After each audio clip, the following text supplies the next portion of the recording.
Ver bakalım. Haydi direkt ver.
Kolay rodan tutmuş ileri, lahat atlı öğüdür vardır.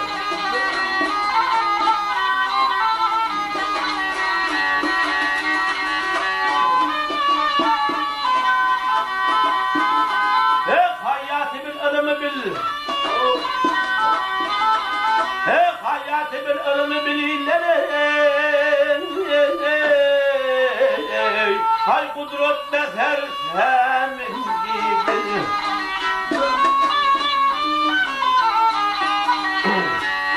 İrade kelam tekvini bilir adamlar.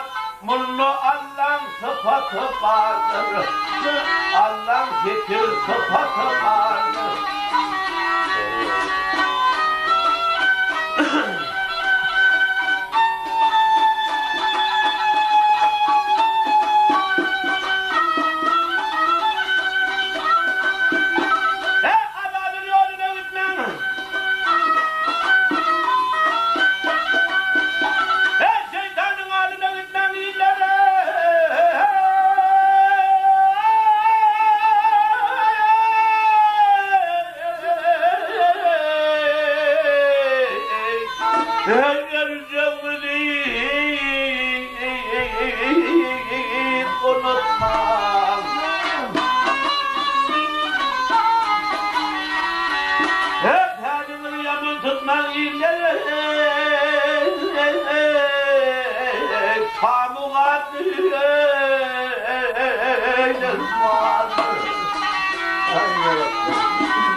Ne şükür ne sabır bulma.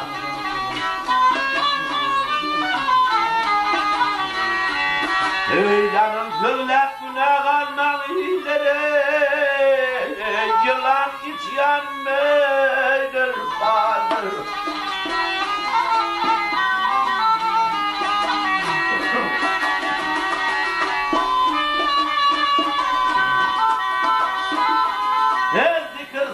Sadaka verirler, temizlenmeyin ağadır.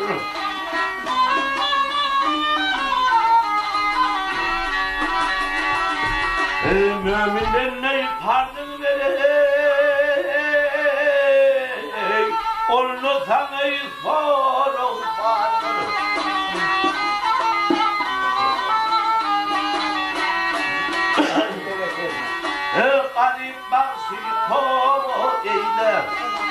Halal iyi doğru sözü. şeriat yolunu